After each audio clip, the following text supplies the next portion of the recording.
Bonjour, bonjour à toutes, bonjour à tous. Merci d'être aujourd'hui avec nous pour pouvoir découvrir deux exemples de projets dans leurs impacts, dans leur conception, qui se sont réalisés en Caraïbes et en Amérique latine.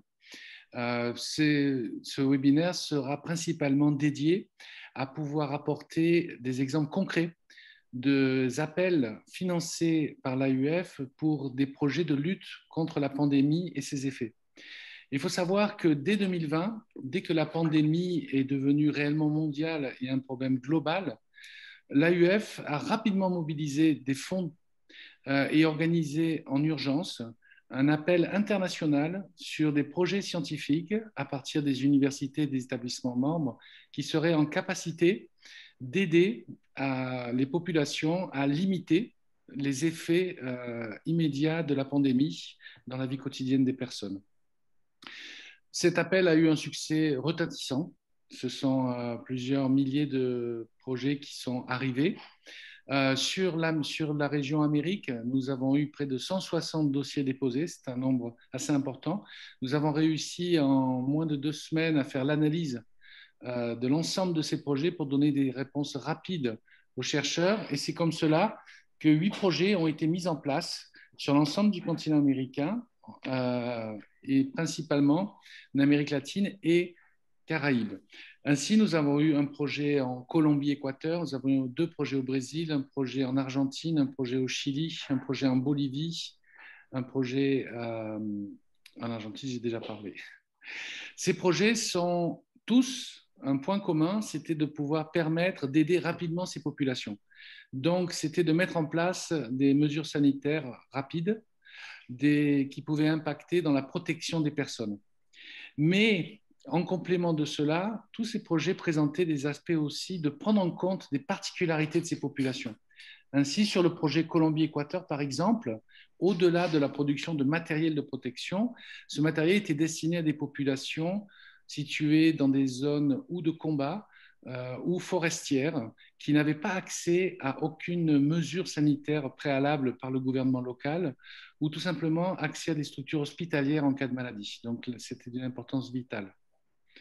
Dans ces 2 projets que nous allons voir maintenant, nous avons un exemple d'un projet au Brésil qui s'est passé dans la partie du nord-est du Brésil et un projet qui s'est passé à Haïti en coopération active avec le Québec. Dans les 2 cas, nous avons des populations qui reçoivent la pandémie comme un nouveau fléau qui leur est infligé face à des problématiques sociétales globales beaucoup plus importantes en place. Et naturellement, ce sont des populations qui vont se retrouver de cette façon-là, on va dire marginalisées dans leur accès à leur propre protection sanitaire. Donc, je remercie nos 2 invités qui sont aujourd'hui présentes. Laissez-moi vous les présenter. Nous avons Madame Rita de Cassia Melo Santos, qui est professeure à l'Université fédérale de la Paraíbe, Brésil, donc dans le nord-est du Brésil. Rita est titulaire d'un baccalauréat en histoire de l'Université fédérale de Pernambuco. Elle a poursuivi ensuite ses études au niveau de sa maîtrise en 2011 à Rio de Janeiro, puis d'un doctorat en anthropologie sociale à l'Université fédérale, toujours à Rio de Janeiro. Elle est actuellement professeure au département des sciences sociales et programme d'études supérieures en anthropologie de l'Université fédérale de la Paraíbe. Rita de Cassia Melo Santos, donc professeure à l'Université fédérale de la Paraíbe, possède une expérience dans le domaine de l'histoire et de l'anthropologie. Elle travaille principalement sur les thèmes suivants, qui sont les collections ethnographiques, muséales, l'image, les populations autochtones et l'histoire des sciences et de l'anthropologie et d'éducation. Madame Viscogliosi, Chantal Viscogliosi, est professeure à l'Université de Sherbrooke. Chantal a elle-même réalisé un baccalauréat en ergothérapie à l'Université de Montréal. Ensuite, elle a poursuivi à l'Université de Sherbrooke sur une maîtrise en gérontologie, puis sur un doctorat en sciences cliniques sur la participation sociale consécutive à un accident vasculaire cérébral avec déficit cognitif. Elle a réalisé récemment, en 2018, un post-doctorat en études autochtones à l'Université du Québec en Abitibi. Chantal Viscogliosi est impliquée en recherche partenariale et en transfert de connaissances avec les intervenants cliniciens et les utilisateurs de services. Les travaux de son équipe en innovation pédagogique avec la faculté de réhabilitation de l'université épiscopale de Léogane en Haïti touchent l'enseignement synchrone par la méthode d'apprentissage par problème à distance impliquant des étudiants québécois et haïtiens. Et nous allons voir bientôt dans ce webinaire que ce rapprochement et ce travail en commun entre étudiants a été une base importante du projet que Chantal a mené entre le Québec et Haïti. Je voudrais maintenant inviter Rita à nous présenter son projet. Son projet, donc, s'est passé dans le nord-est du Brésil. C'est un projet qui voulait rejoindre un appui à des populations vulnérables, mais d'une forme plus ample, d'une forme plus globale dans l'approche à la façon d'aider ces personnes qui sont en situation de survie économique et avec la pandémie se retrouver en situation de survie sanitaire et des populations qui sont toujours plus isolées dans l'espace politique avec une rétraction de l'appui gouvernemental au cours de ces dernières années. Donc Rita, je te passe la parole. Pourrais-tu nous présenter ton projet financé par l'AUF qui s'est passé en une quinzaine de minutes? Bonjour à tous et merci Gilles pour l'invitation à présenter les travaux développés à l'Observatoire anthropologique. Je vais compartilhar ma présentation.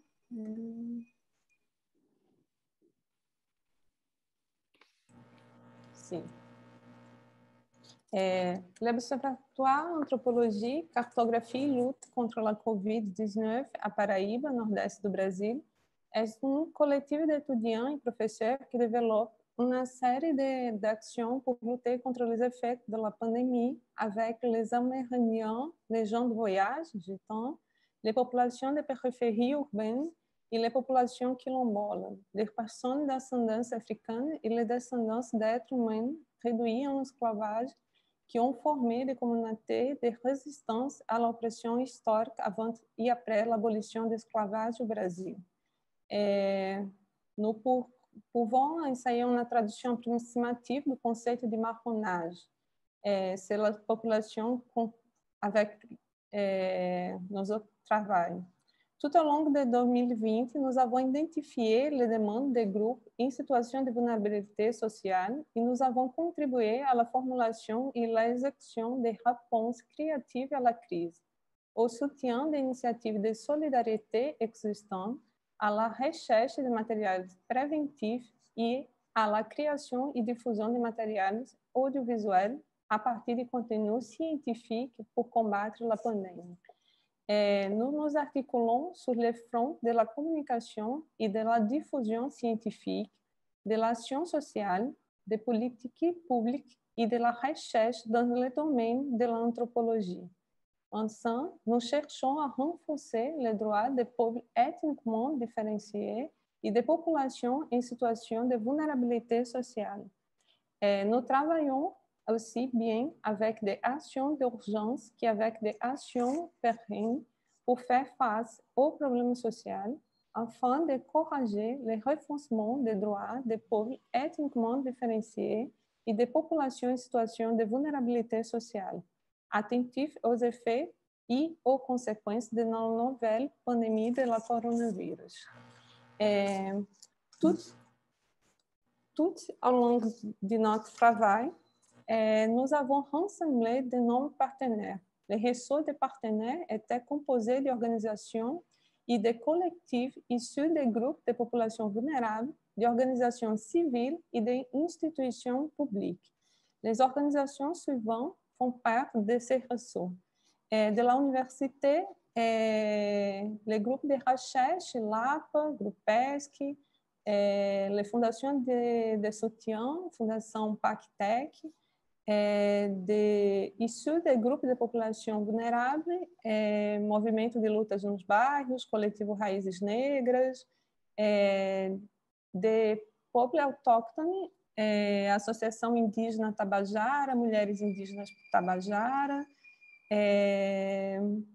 organização civil, Associação Sal da Terra, Ação Social Arquidiocesana, Associação Santa Clara, e de l'État, Secretaria de Desenvolvimento Humano, Secretaria Municipal de Saúde, Secretaria Municipal de Saúde e de Justiça, Ministério Público Fédéral. Les populations prises en compte par l'Observatoire anthropologique sont situées dans différentes régions de l'État. Au total, plus de 40 communautés sont concernées. Ici, vous pouvez voir aucune des populations. Sur la carte, vous pouvez voir l'emplacement des communautés. C'est une vaste zone comprenant jusqu'à 6 à 8 heures de voyage vers les communautés les plus loin. Les plus proches sont à moins de 20 minutes de l'université située dans la ville de João Pessoa. Tout au long de notre travail, avec le support de l'AUF et autres partenaires, nous avons réalisé beaucoup de choses. Nous avons fait une donnée de 4700 kits d'hygiène, 3000 masques produits pour le réseau de couturières contractés pour le projet financier pour la AUF et 8000 masques fournis pour la Secretaria d'État à la Santé de Paraíba. Vous pouvez voir.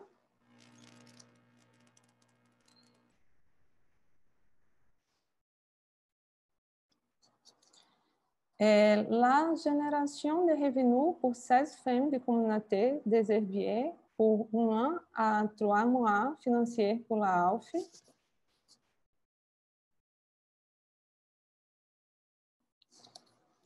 La génération de revenus pour la femme est plus important à ce moment.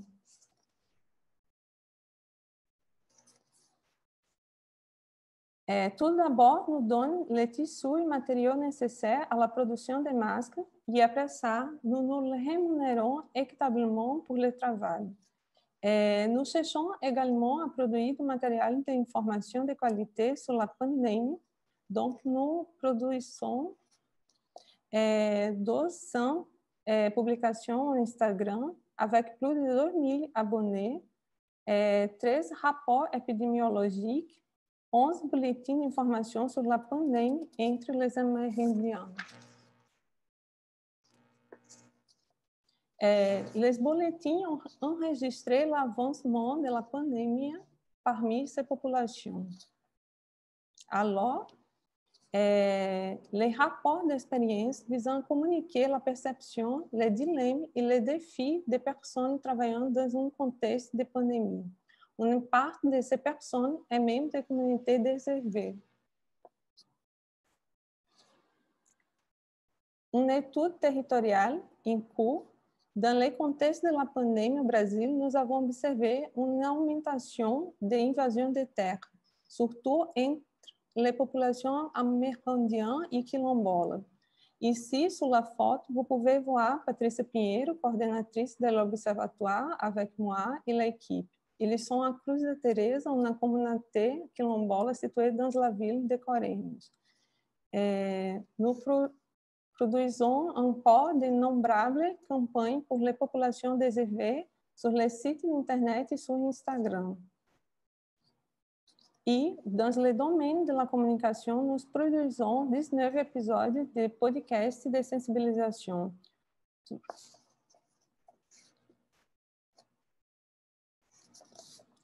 Notre production de contenu est fondée sur la pertinence sociale de la diffusion scientifique avec des informations vérifiées.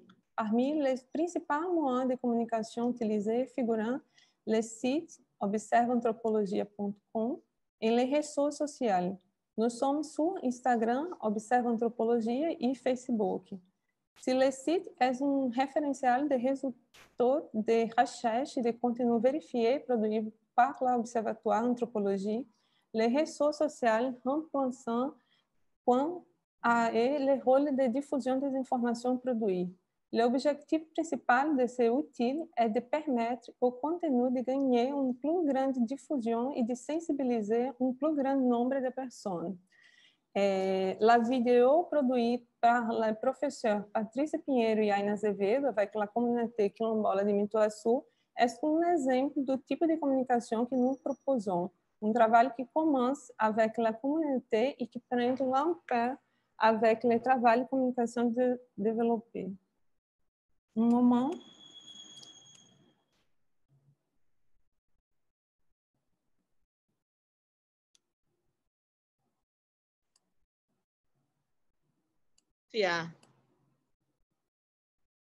Coronavírus é o nome do vírus devastador, que vem destruindo tudo sem escolher raça ou cor.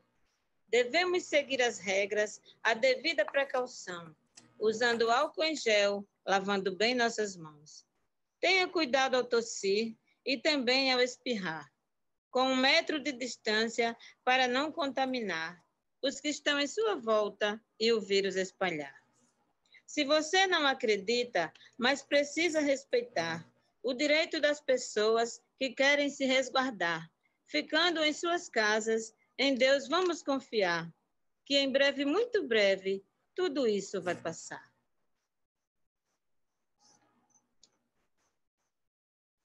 Ivanilda Guzmão.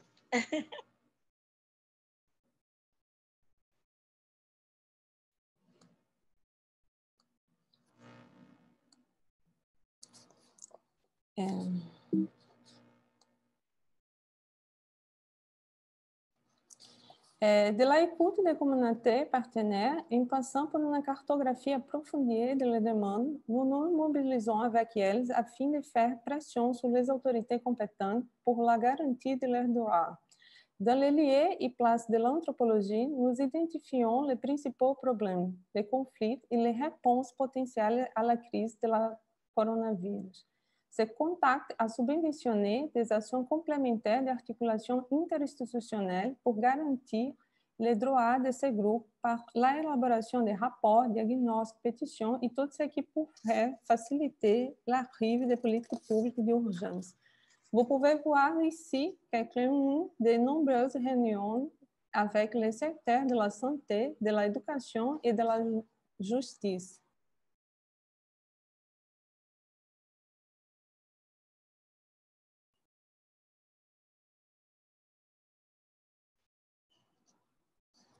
Nous opérons après des projets de partenariat et des forums de débat dans le dépôt de renforcer les réseaux de solidarité et d'action culturelle à travers de l'éducation dans les villes de João Pessoa et de Coremas. L'objectif est de renforcer le processus d'alphabétisation des communautés autóchtones, des réfugiés et des quilombolas, en pensant moyen et long terme. L'analphabétisme empêchait l'accès et la réalisation d'une série d'activités essentielles qui finissent par avoir un plus grand impact social et économique sur ces familles. Dans ce scénario de crise sanitaire et économique, l'importance du réseau de couturiers s'est déroulée sur 2 fronts. Contribuer à générer des revenus pour les familles de 16 personnes qui ont participé et faciliter l'accès à l'élément essentiel de protection qui est le masque. L'action s'est déroulée entre octobre de 2020 et février de 2021, couvrant une période de plus grande vulnérabilité pour les familles les plus nécessiteuses, aggravée par la fin du soutien gouvernemental en décembre de l'année dernière. Notre projet mobilisait une équipe très diversifiée de couturiers, de femmes autochtones de quilombola et de diverses périphéries. L'opportunité de générer des revenus familiers grâce aux femmes arrive à un moment opportun. La recherche nous a déjà montré que le travail féminin était le plus touché dans la pandémie avec des licenciements, des salaires réduits et même des démissions volontaires en raison de la sous-charge avec les enfants à domicile. La possibilité de former un réseau de couturiers qui réalisent des masques distribués gratuitement au même de leur communauté a été l'une des principales contributions de soutien de l'AUF. Les masques ne viennent pas de l'extérieur, mais ils sont fabriqués par les membres des communautés elles-mêmes. Nous avons vu que cet aspect aumenta son utilisation. Et comme dernier élément, moins important, l'investissement dans la formation de nouveaux cadres avec un fort rapprochement entre l'université et le secteur social a été l'un des acquis du projet financé par la AUF. Les étudiants ont participé à toutes les actions de l'Observatoire anthropologique, de la planification à l'exécution et la évaluation des résultats. Nous avons terminé 2020 avec une formidable équipe de jeunes anthropologues mobilisés pour transformer le monde et capables de planifier de nouvelles actions. L'élargissement du podcast avec une session dédiée au peuple amérindien Warao, le développement des projets d'alphabétisation et de génération de revenus sont les projets prévus pour cette année et qui favorisent le dialogue nécessaire entre la recherche, l'enseignement et la vulgarisation scientifique. Merci, Gilles. Non, merci Rita, présentation très intéressante. Et notamment, j'ai très apprécié, je pense que le public aussi, le fait qu'il y a vraiment dans votre projet toute cette posture d'associer les communautés dans la création des contenus qui vont leur servir, les contenus de communication, les masques, cette fabrication par la propre communauté de ces outils de prévention pour qu'ils puissent mieux s'accaparer. Mais je veux laisser la parole à Chantal, on va revenir vers des questions tout de suite après. Chantal, il y avait déjà une coopération préalable entre Sherbrooke et l'Université épiscopale à Haïti, mais la pandémie est arrivée et rapidement, Haïti était bien sûr un pays qui connaît des difficultés et pour la population locale, des difficultés de conditions de vie au quotidien. Et tout de suite, il vous est apparu qu'une population en particulier en connaissait de plus graves et était plus soumise aux risques et aux conséquences de cette maladie. Alors peut-être Chantal, je vais te laisser nous présenter ton projet. Pareil, un petit peu le même défi que pour Rita, si c'est possible, en une quinzaine de minutes, nous présenter ce projet entre le Québec et Haïti. Oui, parfait. Merci beaucoup. Je vais vous présenter au nom de toute l'équipe notre projet. Est-ce que vous voyez bien les diapositives? Oui, parfait. Donc, notre projet qui s'est déroulé avec une grande équipe d'étudiants principalement et quelques superviseurs dont je faisais partie. Donc, je vais vous présenter brièvement. Ensuite, on va avoir une vidéo qui est réalisée par les étudiants. Vous allez voir qu'elle est assez dynamique et par la suite, je vais revenir également. Donc, dès l'élaboration de la demande, les étudiants ont été impliqués. Donc, j'avais fait un appel à des étudiants de Sherbrooke, puis les étudiants haïtiens qu'on connaissait déjà pour avoir participé à un autre projet avant avec eux, un projet d'enseignement collaboratif interculturel à distance. Donc, 17 étudiants se sont impliqués à différents niveaux, mais se sont impliqués dès l'écriture de la demande de subvention à AUF. Donc, on a fait des rencontres avec les étudiants haïtiens, les étudiants québécois pour s'entendre sur l'orientation du projet. Donc, c'était vraiment itératif. On écrivait un petit bout, on faisait une réunion, on réagissait en fonction des commentaires et des suggestions de tout le monde. Puis, on a fait aussi une demande complémentaire au fonds d'appui et de l'engagement étudiant à l'université.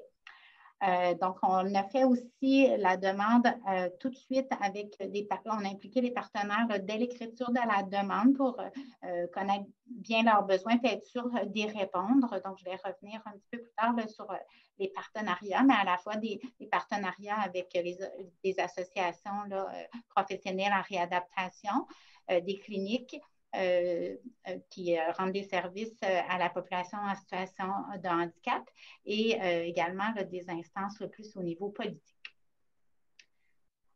Donc, 17 étudiants, 8 de Sherbrooke et 9 étudiants haïtiens se sont impliqués en ergothérapie, en physiothérapie. Ils ont réalisé, dès l'obtention de la subvention, des entrevues avec les personnes en situation de handicap pour bien comprendre comment les mesures générales ont leurs limites face à la réponse aux besoins, pour pouvoir monter du matériel adapté, du matériel de promotion des mesures sanitaires adaptées là, aux personnes là, vivant avec des handicaps physiques, les personnes malentendantes, les personnes non-voyantes. Donc, ils ont développé des capsules vidéo, 4 capsules vidéo, un dépliant. Ils ont participé à des émissions radiophoniques qui ont été diffusées localement et ils ont participé aussi à la fabrication de matériel sanitaire. Donc, ici, je vais vous montrer le petit vidéo qui a été élaboré par les étudiants. Donc, vous voyez ici là, le contexte là, dans lequel la distribution des matériels s'est fait auprès des personnes vivant en situation de handicap. Donc, je vous présente le petit vidéo, puis je vous reviens tout de suite après.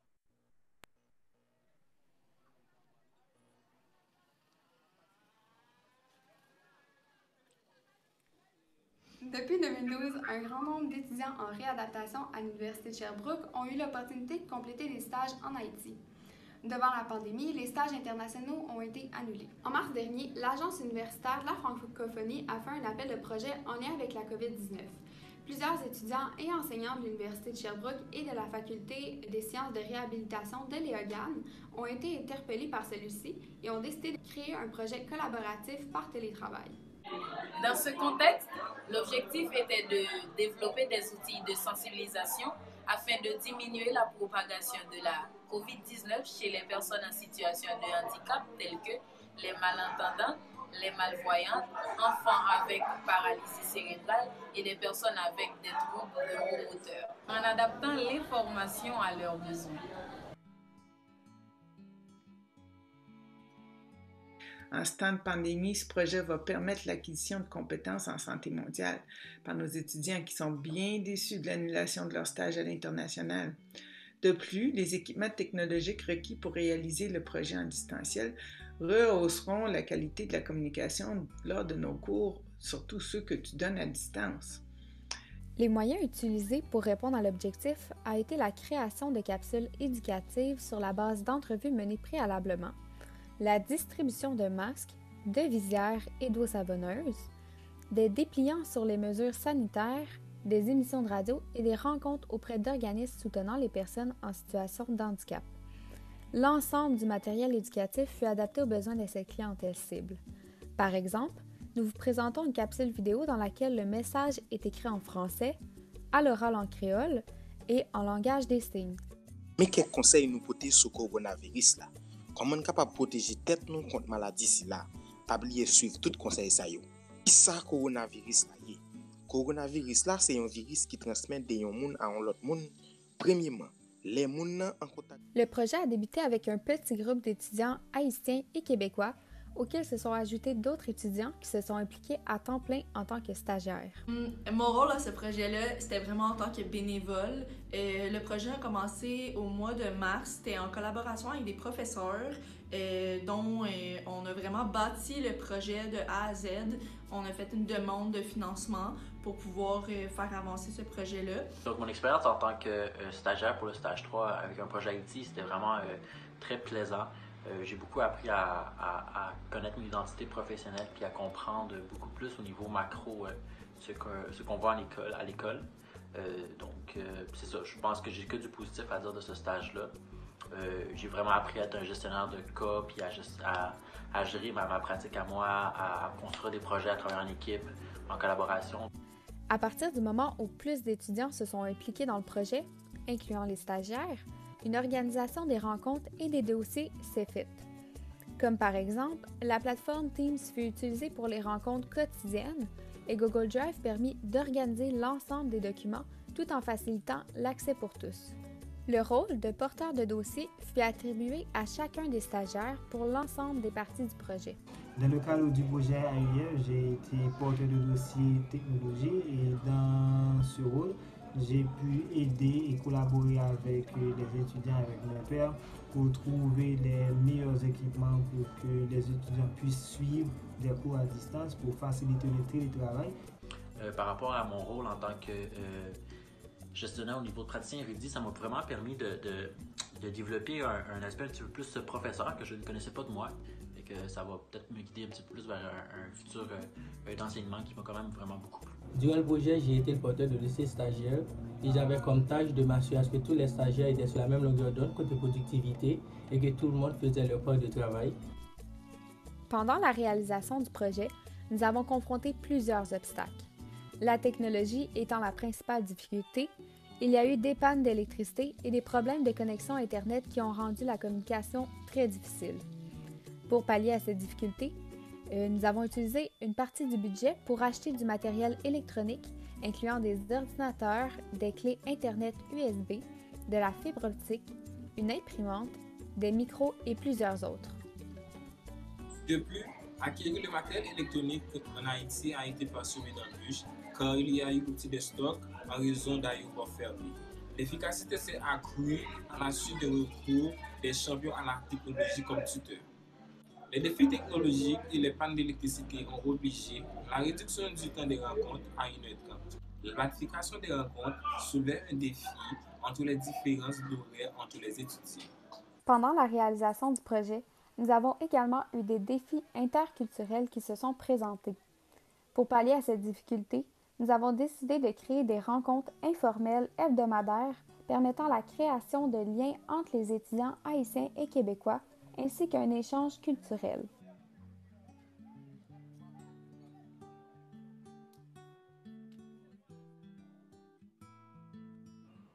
Je m'appelle Ramona Adrien et je travaille à RISPIV Haïti.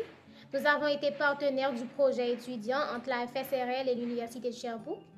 Et nous pouvons dire que ce projet nous a vraiment aidés de manière pratique à vulgariser les informations sur la COVID-19 et particulièrement avec la distribution des pamphlets, des masques et des savons liquides. Ça nous a permis vraiment de faire quelque chose de concret dans la communauté de Gressier, Carrefour et Léogane afin de sensibiliser les personnes en situation de handicap sur la COVID-19.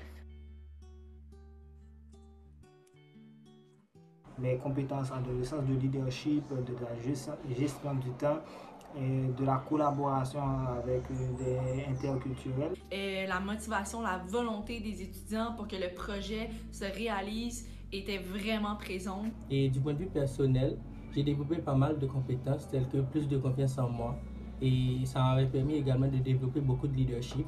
Je pense que je suis davantage autonome dans mes pratiques professionnelles. Je trouve qu'au niveau de la culture, c'était super intéressant aussi de voir les différences, de voir les problématiques qui se passaient en Haïti, puis d'essayer de les compenser, d'essayer de les aider pour que le projet avance. Fait que je trouve qu'au niveau justement de la culturelle, mon apprentissage a été vraiment énorme, de prendre en considération les différences, puis de pouvoir appliquer un projet qui convient à nos deux cultures ensemble. Et le projet m'a aidé à développer certaines compétences sur le point technologique. Dans le projet, j'ai vraiment développé mon rôle de communicatrice et d'organisatrice, puisqu'on était amené à planifier beaucoup de rencontres avec les étudiants en Haïti pour pouvoir réaliser les capsules, par exemple. J'ai développé mon autonomie. Maintenant, je suis indépendant, je peux prendre des responsabilités. Il faut adapter certaines interventions qu'on considère, mettons, au Québec, optimales pour qu'elles soient acceptées, pour qu'elles soient vraiment mises en œuvre dans une communauté qui a une culture, qui a des idées différentes, des valeurs.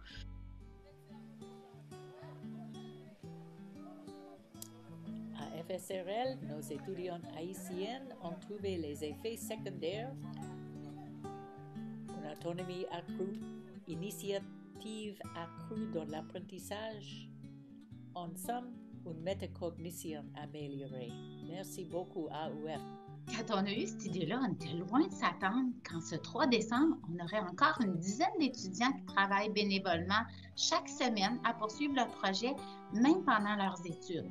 On était également loin de soupçonner qu'on aurait des rencontres tous les lundis soirs avec 5 à 12 étudiants. On ne soupçonnait pas non plus qu'ils seraient tellement engagés qu'ils déborderaient d'idées pour la diffusion. Ils sont si enthousiastes qu'ils ont écrit dans des revues professionnelles et présentent dans des colloques et des congrès. C'est ça mon projet en Haïti. Je le conseille à beaucoup de monde. Puis si vous avez la chance de faire un stage projet comme avec cette envergure-là et avec cet impact-là, c'est vraiment, vraiment très fructifiant en tant que personne, dans le fond, pour un futur. Je vous le conseille beaucoup. Merci.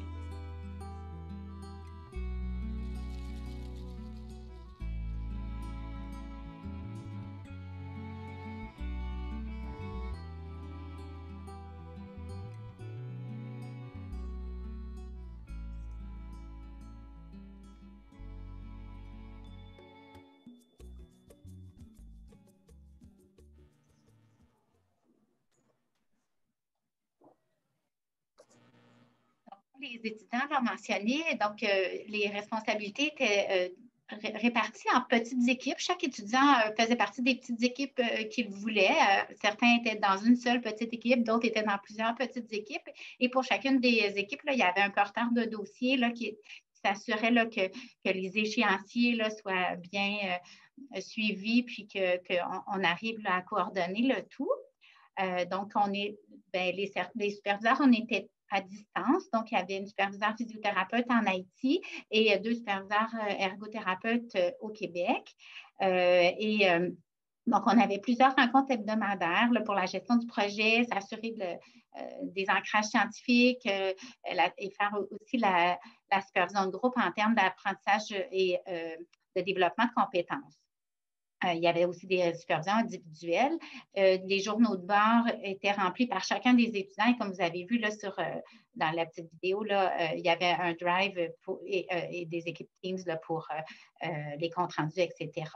Donc, l'évaluation s'est faite en termes de développement de compétences, là, en termes de professionnels de la santé. Et les retombées sur l'apprentissage, certains en ont témoigné. Là, donc, si on pense à l'authenticité dans les communications, là, quand il arrivait entre les étudiants, là, des divergences d'opinion, des divergences de valeurs, parfois même des divergences d'orientation en cours de route, même si on avait tous écrit ensemble le projet, de la sensibilité culturelle, comme il était mentionné, tout le professionnalisme dans la rédaction là, et dans les communications avec les partenaires, également là, la défense des droits des personnes handicapées, mais aussi la vulgarisation du rôle de professionnel de la santé qui n'est pas toujours facile pour les étudiants. Donc, il devait le rendre accessible à la clientèle et aussi aux partenaires qui connaissaient plus ou moins des fois le rôle des ergothérapeutes ou des physiothérapeutes.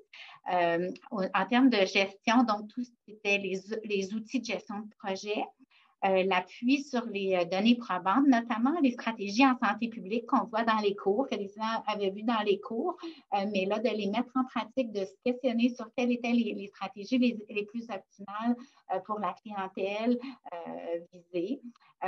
Également, d'aller chercher les forces et de chacun des participants pour vraiment faire des équipes le plus fortes possible et assurer une cohésion du travail en sous-groupe. On a parlé du rayonnement aussi dans la vidéo. Donc, il y a eu des publications là, à la fois professionnelles, mais aussi en pédagogie pour une forme de stage en santé mondiale pour les étudiants et également là, plusieurs présentations que les étudiants et les superviseurs ont fait ou on va faire dans les prochaines semaines. Et les étudiants ont gagné des prix. Là, ils ont décidé de soumettre le projet à différents concours et ils ont gagné des prix avec le projet. Donc, je vous laisse en guise de conclusion sur le témoignage d'un des étudiants du projet. Donc, je vous laisse lire son témoignage.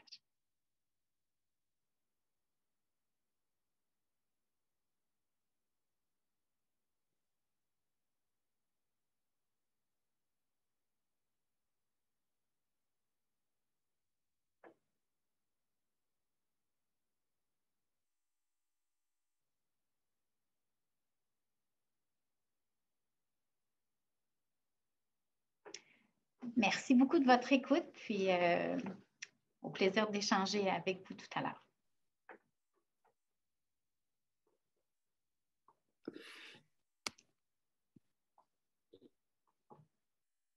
Merci Chantal. Merci, présentation très intéressante. Tout de suite, un petit détail d'organisation du webinaire pour le public. Je rappelle que si vous souhaitez poser des questions à nos participantes, n'hésitez surtout pas à écrire vos questions dans la boîte de conversation. Et j'ai déjà vu passer une petite question il y a déjà une personne qui souhaiterait revoir les vidéos de présentation de Chantal et de Rita. Donc, je vous propose que nous allons vous envoyer par courriel aux participants les vidéos. Et de toute façon, ce webinaire est enregistré et sera rapidement mis en ligne sur la chaîne de l'AUF.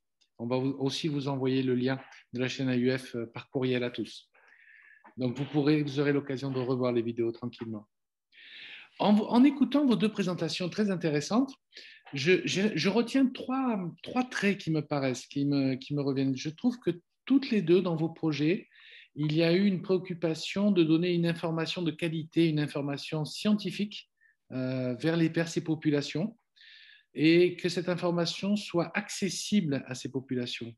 Et donc, il y a eu un travail de réflexion et de co-élaboration de cette communication avec eux. Le deuxième point, je trouve il y a eu une préoccupation de donner un accès à du matériel de protection sanitaire.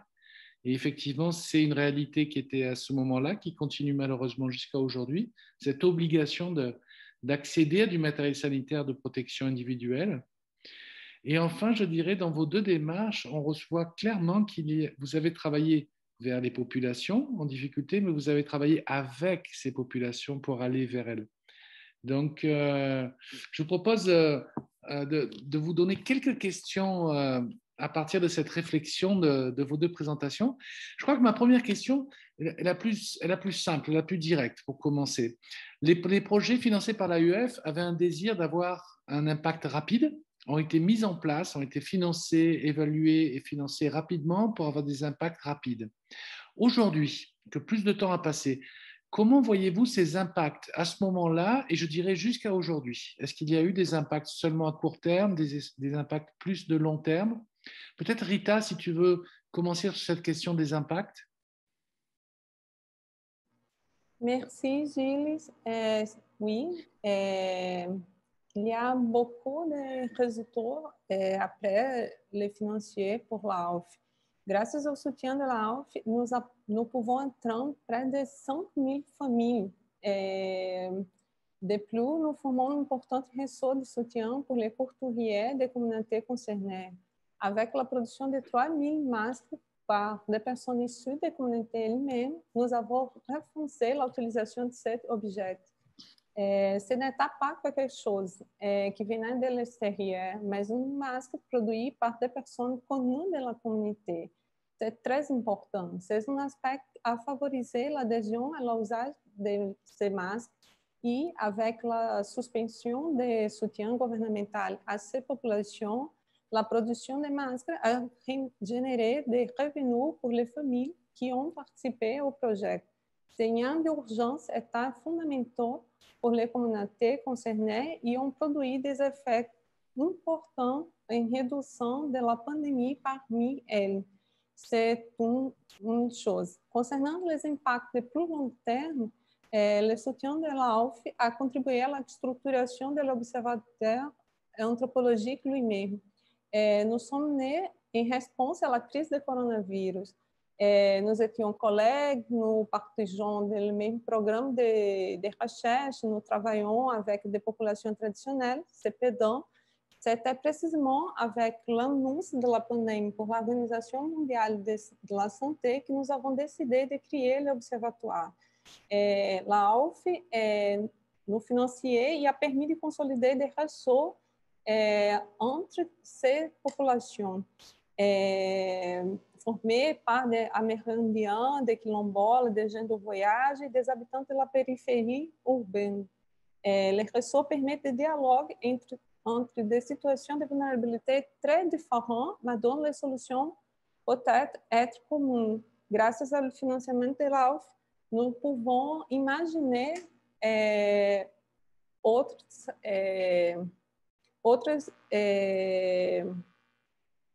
respostas à la crise do coronavírus. Merci Rita. Chantal, comment vois-tu les impacts de votre projet entre Sherbrooke et l'Université épiscopale des Goannes immédiatement après sa réalisation et jusqu'à aujourd'hui? Est-ce que tu vois toujours des impacts qui continuent? Oui, bien, c'est sûr qu'au début, ce qu'on ne s'attendait pas, c'est on pensait que ce qu'on ne s'attendait pas, c'est de faire face à des mythes par rapport aux mesures sanitaires. Donc, il y avait des peurs, des croyances. Et donc, une première étape, ça a été avec la crédibilité des étudiants haïtiens en réadaptation, d'aller donc rencontrer les personnes, d'aller partir de leurs besoins, des personnes en situation de handicap, donc pour renforcer la crédibilité, puis démontrer qu'on part des besoins des gens en réadaptation. Et comme les messages étaient parfois moins crédibles quand ils venaient de d'autres instances, donc, les gens avaient peur que ce soit de la fausse information. Là, ça venait amener une information crédible. Donc, ça a été un premier impact que pour nous, les Québécois, on ne savait pas qu'on partait de ce point-là. Et pour nous, on pensait que l'ouverture à l'information, c'était quelque chose de quoi on partait, mais on partait plus de défaire certaines croyances erronées là, sur la maladie et sur les mesures préventives aussi. Donc, ça a été les impacts à court terme, là, outre la distribution du matériel sanitaire puis du matériel promotionnel, mais ça a été important. Puis, à long terme, c'est sûr que pour Haïti, la réadaptation, c'est plus jeune qu'au Québec. Donc, ça a donné une visibilité à la profession. Aussi, bien, en termes de pérennisation de la formation, ce n'est pas facile d'avoir accès à la formation ou avoir accès à du matériel. Donc, avec les partenariats qu'on avait, ça a permis justement une certaine pérennisation de la formation avec aussi ce n'était pas facile l'approvisionnement, autant sanitaire, donc en termes de résolution de problèmes, là, juste pour le savon. Donc, l'approvisionnement extérieur était difficile, donc il a fallu fabriquer des choses. Ça a été assez ardu là, pour l'approvisionnement, puis trouver des solutions créatrices pour essayer aussi d'encourager l'économie locale, là, qui était toujours notre principal objectif. Puis ça, on a été chanceux parce qu'à la fois l'AUF, à la fois les finances de l'Université de Sherbrooke et les finances de FSRL ont été assez flexibles pour qu'on puisse acheter des choses en Haïti qui restent en Haïti aussi, là. Donc ça a été facilitant à ce niveau-là. Les étudiants aussi sont très enthousiastes du projet, en ont beaucoup parlé autour. Je parle ici au Québec. Donc, ça a éveillé une sensibilité culturelle, une sensibilité aux besoins, puis un désir de s'impliquer davantage dans des projets de responsabilité sociale pour nos étudiants. Ça a consolidé énormément les liens entre les deux universités là, haïtiennes et sherbrookoises. Là. Donc, c'est sûr que les liens là, sont tissés serrés. Donc, les étudiants en ont témoigné. Puis, c'est ça, dans le fond, les étudiants même entrevoient d'autres possibilités de projets, puis nous aussi, là, d'ailleurs, mais on est content que les étudiants prennent quasiment le leadership par rapport à ça. Là. Donc, ils sont très enthousiastes. Merci. Je rajouterai, Chantal, une personne du public qui, j'imagine, est de l'Université épiscopale d'Agouane à Haïti. Qu'il y a aussi des retombées comme l'école CEAL, le Centre d'éveil et apprentissage de l'Égoane, et maintenant un stage pour les étudiants et pour l'apprentissage du langage des signes. Donc, il y a apparemment les projets, c'est très bien, ça devient vaste, ça se développe, c'est très très bien. Merci. Et j'aurais une autre question à vous poser. Si on pense, dans vos deux projets, il y a un autre aspect commun, c'est la mise en compte d'un dispositif avec de multiples partenaires et de multiples acteurs qui sont très différents les uns des autres. Quand je pense à Rita, par exemple, il y a des ONG, il y a des pouvoirs politiques, il y a des leaders communautaires, il y a des organisations culturelles. Chantal, il y a 2 universités, il y a des associations étudiantes, il y a des leaders communautaires aussi. Moi, ma question, c'est finalement, quel avantage de structurer un dispositif avec des acteurs aussi différents? Pourquoi faire cela? Par exemple, Chantal, quel avantage de faire travailler ensemble, en synergie, dans un projet, des acteurs aussi différents? Je pense que les acteurs ont un rôle spécifique chacun. Quand on pense au bureau du secrétariat d'État, donc, ils venaient légitimer notre démarche, permettre notre démarche qui quand même ne passait pas inaperçu, puis les étudiants se promenaient, donc ils allaient rencontrer des gens, tout ça. Donc, c'était important que ça soit légitimé par des instances supérieures. Aussi, ça nous donnait accès, par exemple, au babillard des églises pour la diffusion des capsules. Donc, vous avez vu un petit extrait de capsule, mais on avait 4 capsules qui touchaient des enjeux différents au niveau des mesures sanitaires. Et donc, d'avoir ces partenariats-là nous permettait la diffusion. Les stations de radio locales aussi. Donc, les étudiants ont animé des émissions de radio pour faire connaître, démystifier, faire connaître les mesures, pas juste pour les personnes en situation de handicap à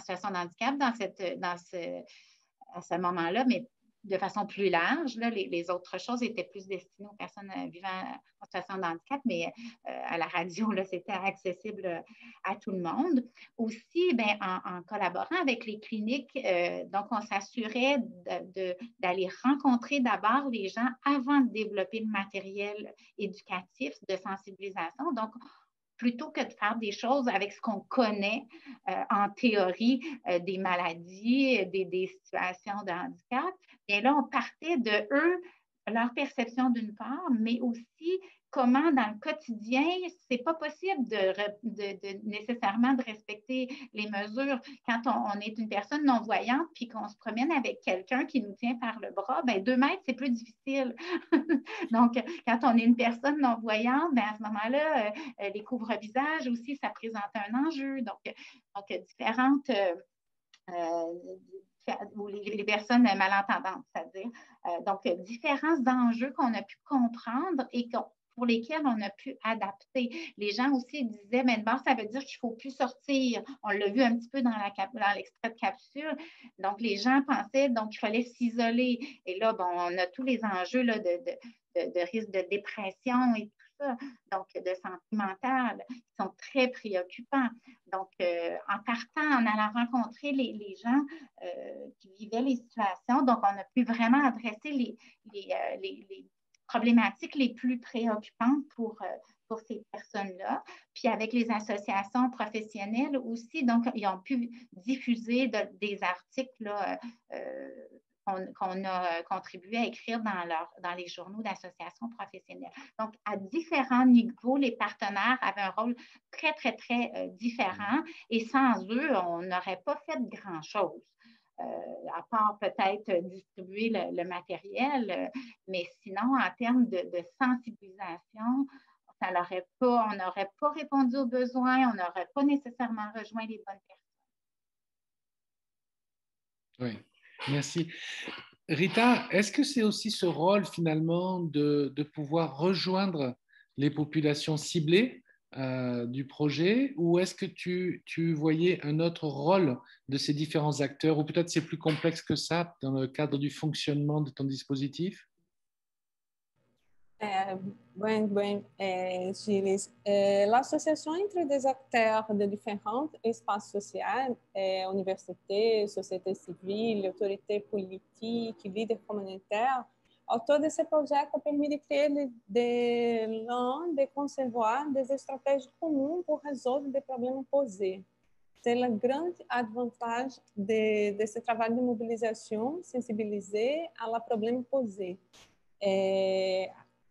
La construction de réponses communes avec des résultats durables. ce n'est pas facile et demande de gros efforts de la part des équipes de recherche. Dans le cas de l'Observatoire, nous accumulons aujourd'hui plus de données et d'informations sur les communautés que les agents publics responsables.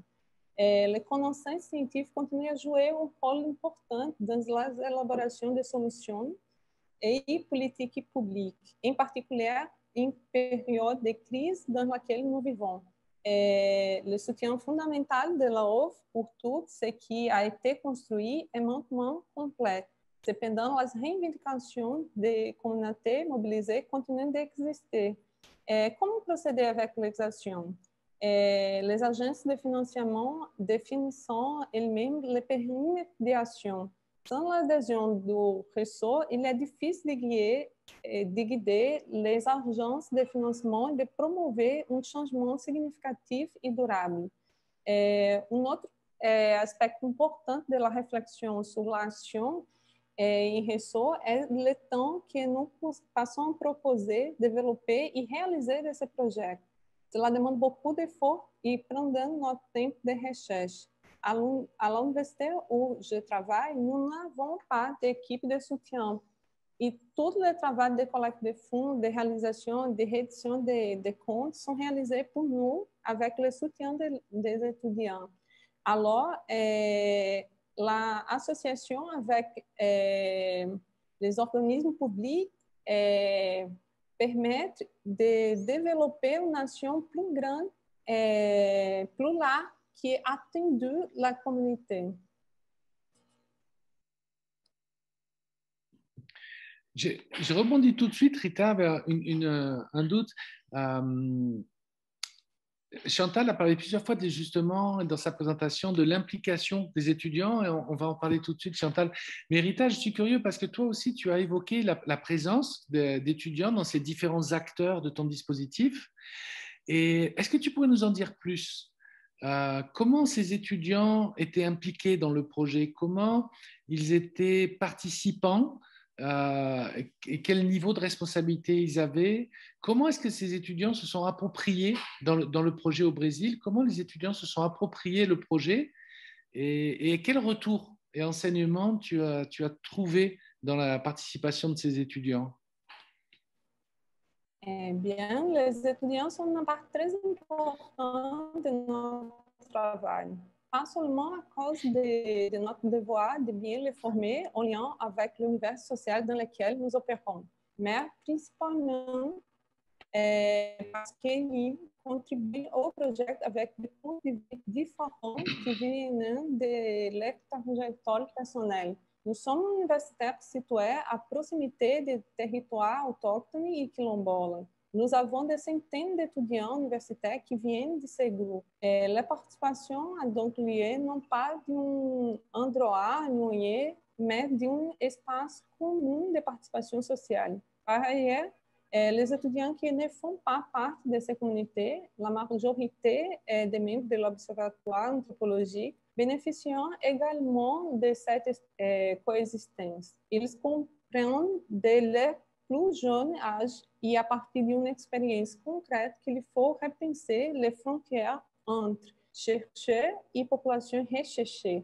Ceci est extrêmement important pour le domaine de l'anthropologie et fait l'objet de revues critiques depuis la période de la décolonisation. Toujours à propos de l'importance de contribution des étudiants, les changements technologiques sont de plus en plus accélérés. Des générations doivent faire face aux réinventions de communication, des réseaux sociaux et du mode de vie dans le monde contemporain.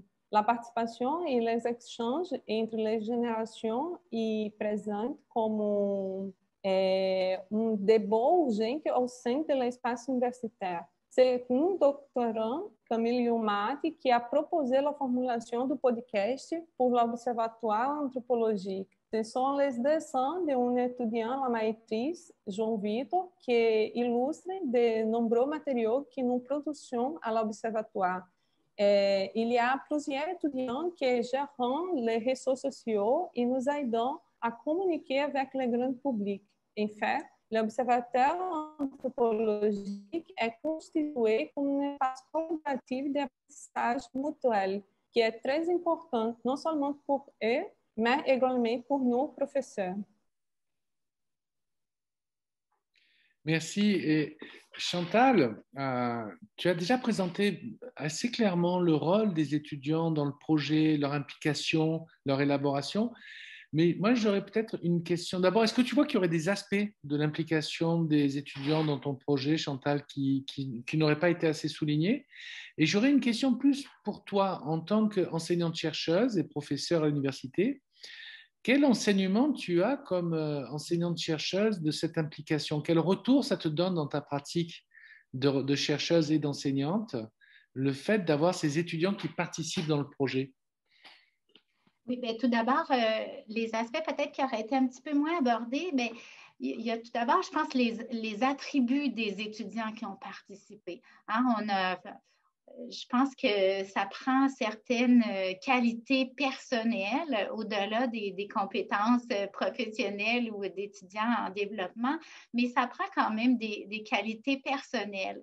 Et dès le début, les superviseurs, on avait ouvert s'il y avait des inconforts quelconques. Et dès le début, les étudiants nous interpellaient d'abord individuellement, d'abord juste les superviseurs, mais après ça, ils ont appris même à l'ouvrir devant les autres étudiants, les inconforts. Donc, l'aspect d'authenticité, de vouloir reconnaître le bon vouloir de tout le monde, mais des fois des choses qui se heurtent, des malheurs qui se heurtent ou des priorités qui sont différentes. Donc, ça a été des apprentissages intéressants. Puis, je pense que c'est pour ça que les étudiants y en sortent si enthousiastes aussi. C'est parce qu'au niveau humain, c'était très riche des fois d'avoir des inconforts, puis là, de les partager, puis là, de trouver ensemble des solutions pour avancer ensemble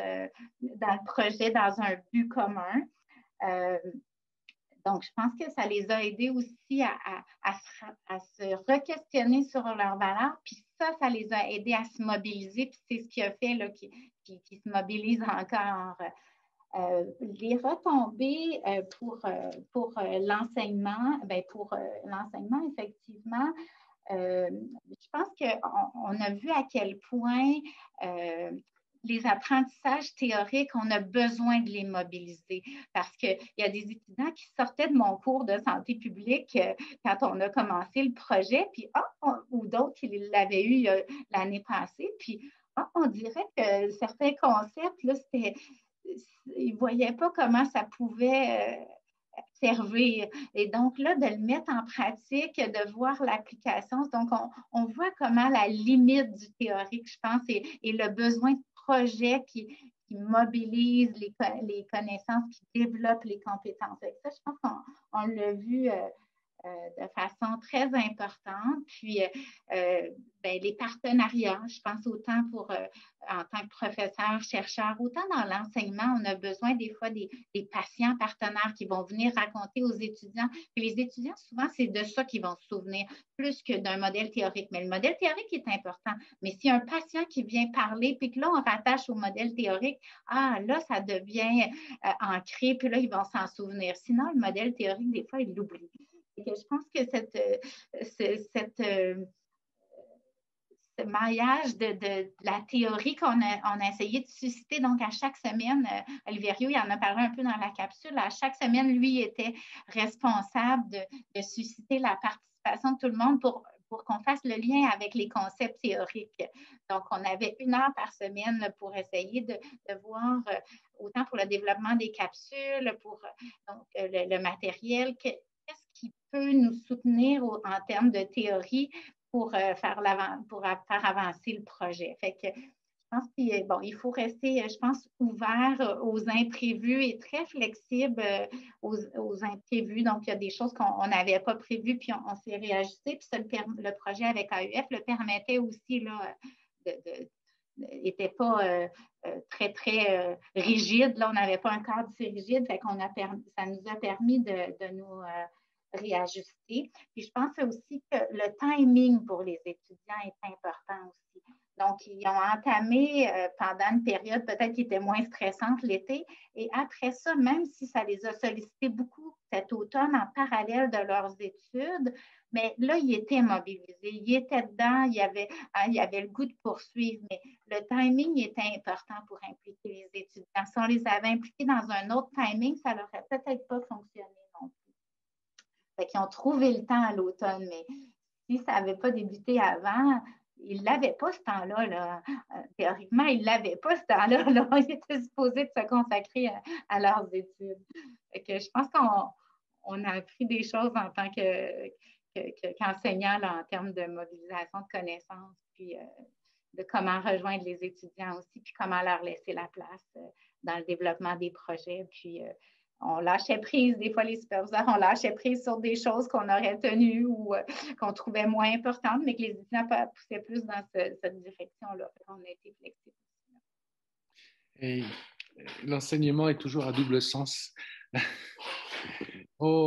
Juste pour compléter, Chantal, il y a une question du public, le père Verna Sineus d'Haïti, qui te pose une question, qui demande depuis quand avez-vous commencé ces partenariats importants dans les diverses institutions en Haïti et êtes-vous satisfaite des résultats? On est très satisfaite des résultats. Puis depuis quand on les a commencés, c'était avant que moi je suis récemment professeure là, depuis 2 ans et demi, mais les partenariats étaient établis avant que je sois là. Donc, Carmen Molinar, là, qui est dans les participants, et Madame O'Flynn, donc, avaient établi les partenariats avant ça. Donc, avant même FSRL, il y avait des stages en Haïti, des étudiants québécois. Donc, il y avait quand même des partenariats là. Puis, je pense que ça, c'est essentiel, les partenariats. Fait à la fois des partenariats universitaires, mais aussi avec des organismes de réadaptation. Donc, ça fait plusieurs années, là. Ce n'était pas des partenariats qu'on a créés pour le projet, malgré que ce n'est pas impossible, hein, parce que, bon, on a parlé au début là, que mon postdoctorat était avec les communautés autochtones. Moi, j'étais complètement nouvelle, puis j'ai créé des partenariats quand même. J'ai réussi à mobiliser des gens parce qu'on est parti d'une problématique qui leur était chère, puis les partenariats se sont créés vite. Mais dans le cas d'Haïti, les partenariats, là, ils sont là depuis plusieurs années. Puis, ça va bien là, avec le FSRL, ça va très bien. Avec les associations professionnelles aussi, ça va vraiment très bien. Parfait, merci. Rita, ce qui ressort clairement de ton projet, de l'Observatoire anthropologique et de la construction de votre dispositif vers les populations quilomboles. Juste pour rappel, donc les populations quilomboles, ce sont ce qu'on appelle les marrons aussi, je crois, en Guyane française, c'est-à-dire des populations afrodescendantes qui ont fui l'esclavage dans le passé et qui se sont réfugiées dans des zones géographiques pour se protéger et qui jusqu'à aujourd'hui ont formé des communautés de descendants, que ce soit ces populations d'autochtones vénézuéliens qui sont venus au Brésil pour fuir des conditions de vie extrêmement difficiles de leur pays d'origine, ou que ce soit des populations locales. On voit clairement qu'à chaque fois, Rita, pour approcher ces populations-là, tu passes par différents niveaux. Tu passes par un niveau politique, par un niveau social, par un niveau culturel, par un niveau économique. Et ça, on le voit aux différents acteurs que tu mets en place dans le dispositif.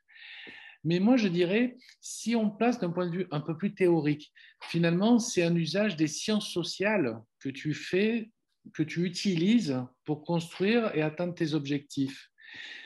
En quoi tu penses qu'une entrée dans l'action contre la COVID-19, en passant par les sciences sociales, a permis à ton projet de mieux réussir, de mieux atteindre ses objectifs?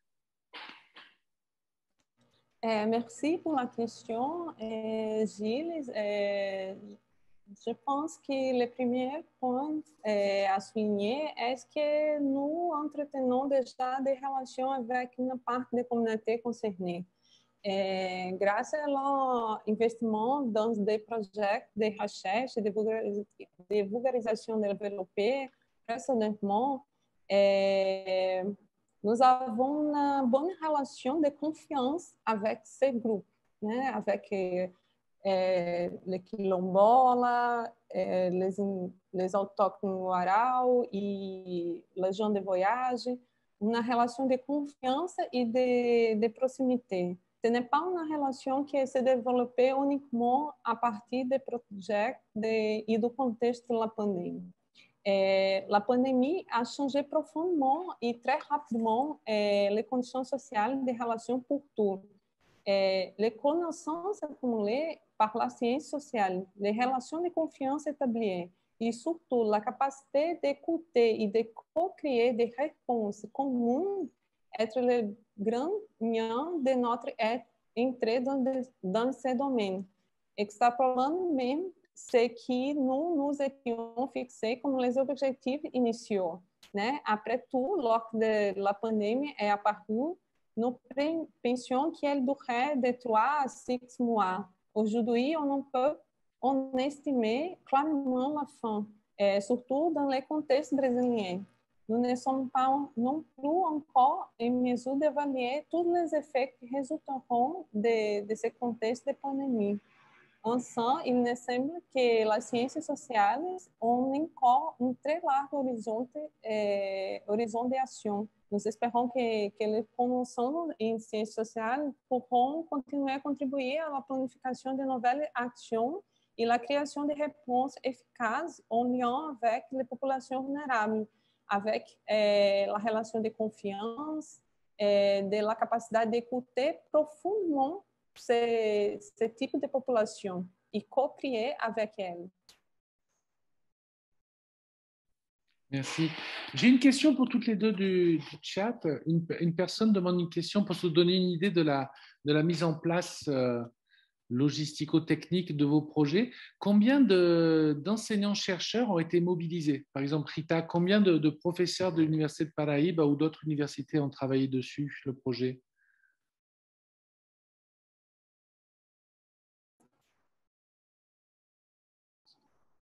Répète.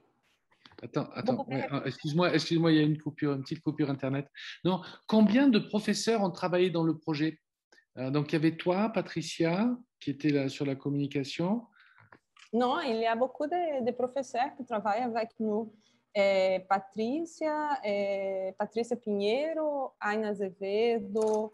É groupe plus grand de plus de 40 personnes entre professeurs et étudiants. D'accord, c'est un ensemble de 40. Et toi, Chantal, ça représente un dispositif de combien de personnes? Bien, nous, on était, en termes de superviseurs, là, on était 3 superviseurs, une superviseure haïtienne en physiothérapie, deux superviseurs québécoises en ergothérapie, moi et Carmen. On avait Madame O'Flynn, la doyenne de FSRL, qui était impliquée là, notamment pour tout ce qui était l'approvisionnement, l'encadrement des étudiants aussi. Puis nous, on a le doyen, le vice-doyen, la réadaptation aussi qui facilite ici, qui n'était pas impliqué terrain avec nous, mais qui facilite quand même les démarches parce qu'il croit beaucoup à ce type de projet-là. Mais donc, de façon plus intensive, là, on était deux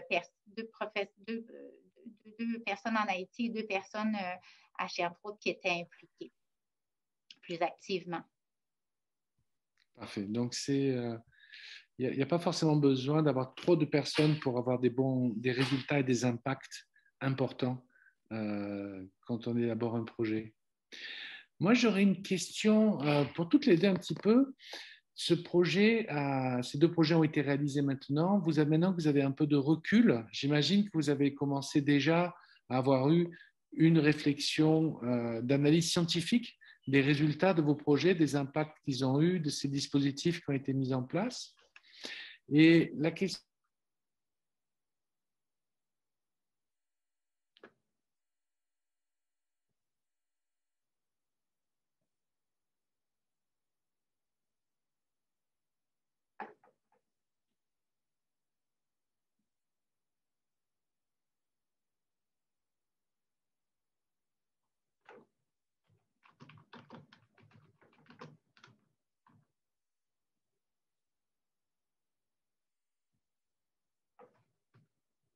Excusez-moi, c'est sorti revenu.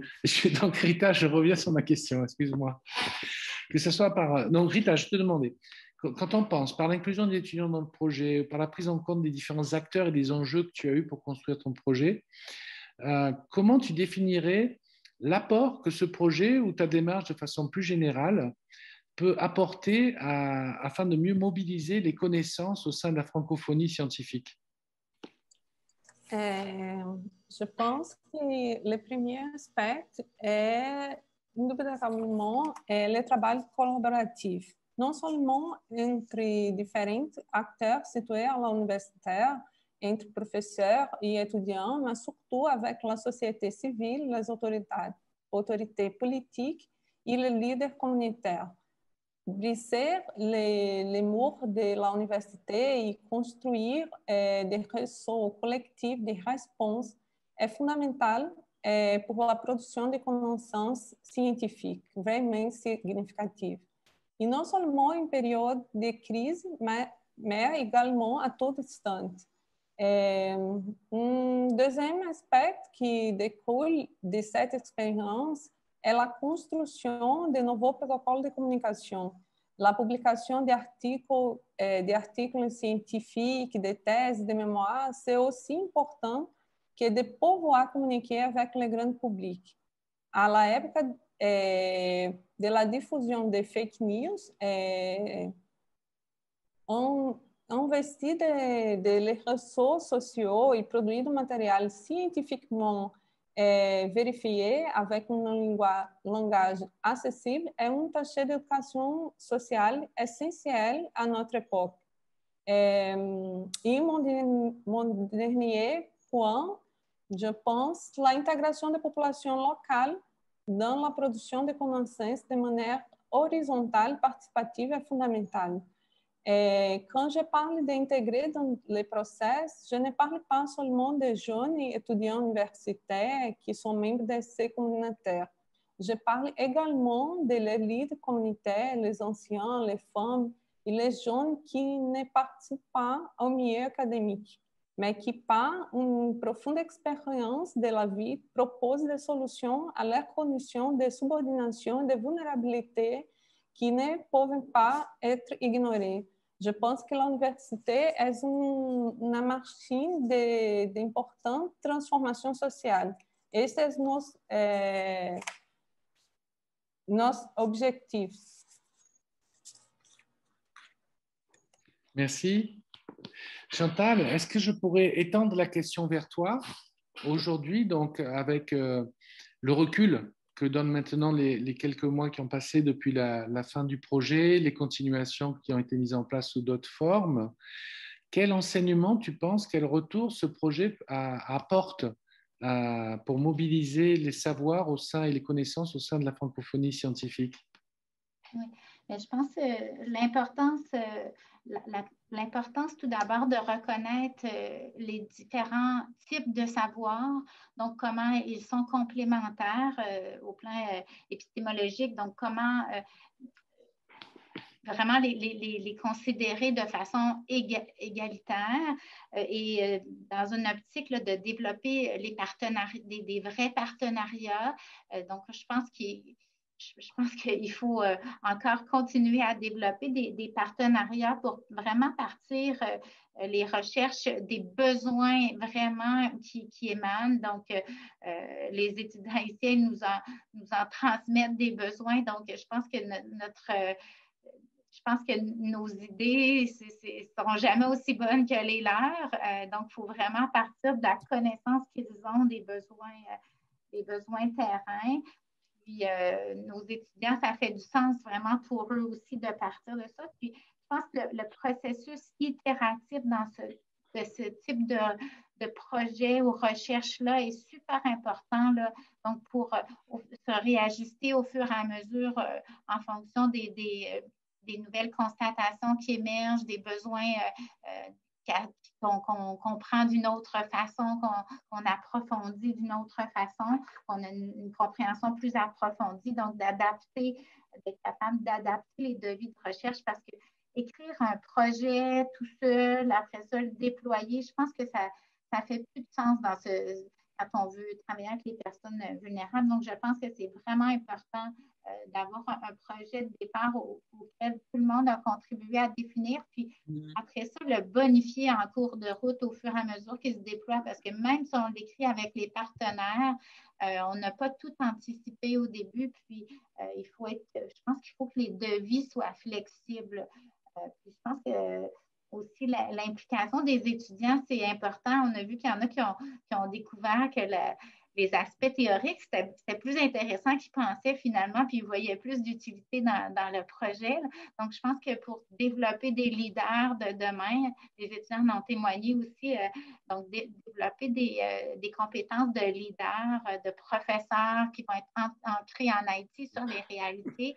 Mais je pense que c'est important là, de faire des projets comme ça, collaboratifs, pour augmenter aussi leur capacité de recherche en Haïti, puis qu'ils puissent être autonomes après dans l'enseignement, dans la recherche, même si on le fait en collaboration, mais qui puissent avoir une pérennité de leur enseignement et de la recherche en Haïti et dans les pays là, qui ont moins de ressources matérielles. Oui, c'est ça. Donc, vraiment, ce qui ressort vraiment de vos deux projets, c'est toute l'importance d'une approche qui se fait non plus seulement de façon verticale, mais en horizontale. Je veux dire, vous avez travaillé avec les populations vers qui se tournait le projet. Vous avez travaillé avec les étudiants qui vont appliquer le projet et l'élaborer et le co-élaborer avec vous. C'est donc un travail de co-élaboration permanente avec un principe de retour d'information que vous avez développé dans vos deux projets pour pouvoir l'adapter réellement et permettre un meilleur succès possible. Et je crois que vous avez clairement démontré l'importance de cette approche pour tenir compte de la complexité des situations que vivent les personnes quand on veut les aider et que ce soit une aide qui soit effective et forte et efficace. Je vous remercie beaucoup d'avoir participé à ce webinaire. C'était vraiment un grand plaisir de pouvoir mieux connaître vos projets. Je remercie le public d'avoir participé. Je voudrais rappeler que ce webinaire s'inclut dans une série de webinaires que réalise l'AUF au cours de ce semestre et que donc nous aurons prochainement en juin un nouveau webinaire. J'incite le public à visiter notre page internet où les webinaires et les inscriptions sont donnés, mais on va aussi vous envoyer par courriel l'information avec le lien d'inscription et la thématique complète du prochain webinaire. Il faut savoir que le prochain webinaire, on va rester toujours sur l'internationalisation de la recherche aux Amériques. On va rester sur la thématique notamment de l'internationalisation de la recherche en français dans les Amériques, notamment au travers d'exemples de dossiers et de projets qui ont été financés dans le cadre des appels AUF sur des thématiques différentes de la vôtre, mais on va continuer à vouloir valoriser les résultats de la recherche en français et comment cette mobilisation des savoirs dans la francophonie scientifique apporte des solutions aux sociétés dans les Amériques. Donc, encore une fois, je vous remercie. Merci au public et nous restons tous en contact virtuel et peut-être bientôt présentiel. Merci beaucoup. Au revoir. Merci à vous. Merci.